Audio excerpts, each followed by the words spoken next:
যে তারেক রহমান আপনি মস্ত বড় ভুল করেছেন, এই জন্য আপনার কাফফারা দিতে হবে, এমন কাফফারা দিতে হবে যে কাফফারা আপনি কখনো এক্সপেক্ট করেন না। আপনি আমার পার্সোনাল রক্ত ধরাইছেন, আপনি আমার বয়সে বড় হবেন, ছোট ভাইয়ের রক্তের প্রতিশোধ নিবে। আদালতেও যাব না, কোথাও যাব না, রাজনৈতিকভাবে আপনার ইনশাল্লাহ পরাজয় হবে। আমি এটা খুবই পার্সোনালি নিলাম। শেষ প্রোগ্রামটা ছিল জৈন্তাপুরে, সিলেটের জৈন্তাপুরে। আলহামদুলিল্লাহ প্রোগ্রামে অনেক লোক হয়েছে, এত সন্ত্রাসের পরেও। আমি স্টেজ থেকে নেমে 2-3 মিনিট দাঁড়িয়ে ক্রস করার পরে বিকট একটা সাউন্ড হলো। প্রথমে আমি দেখলাম আমার সাথে চলছিল তার হাত থাকতো, পরে দেখি আমিও ব্যথা অনুভব করলাম। দেখেন পুরা ইটের দাগটা হলো, এখানে হলো একদম হলো 1 মিনিটের দাগটা হলো লেগে আছে, তো গ্লাসটা ভেঙে গিয়েছে, বড় একটা ইট পড়েছে। এটা যদি আল্লাহ না করুন আমার মাথায় করতো, আমার মাথা থাকতো না পর্যন্ত।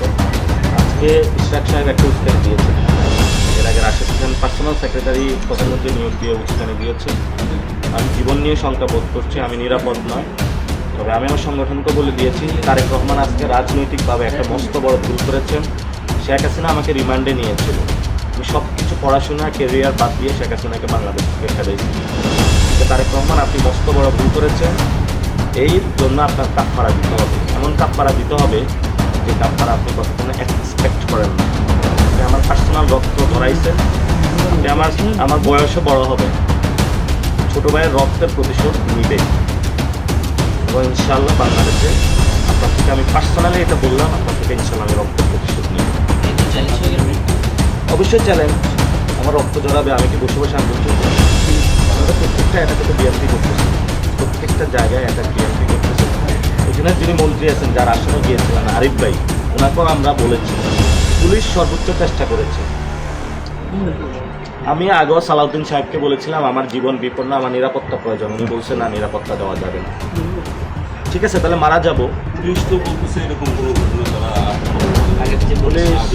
আমার পিছনে একজন এসপির গাড়ি ছিল, সামনে পুলিশের গাড়ি ছিল, পাশে মোটর গাড়ি ছিল। তো এখনো গাড়ি ভাঙা আছে, ইট আছে, এখনো আঘাত আছে। আমি আশা করব যে পুলিশ ভাইরা তাদের চরিত্র পরিবর্তন করবে, সে পরিবর্তনের মধ্য দিয়ে পুলিশকে জানিয়েছেন। আমি এখানে যে এসপি আছে তাকে জানিয়েছি, হ্যাঁ তাদেরকে জানিয়েছি। আমার এখানে আমি কোনো আদালতেও যাব না, কোথাও যাব না, রাজনৈতিকভাবে আপনার ইনশাল্লাহ পরাজয় হবে। আমি এটা খুবই পার্সোনালি নিলাম।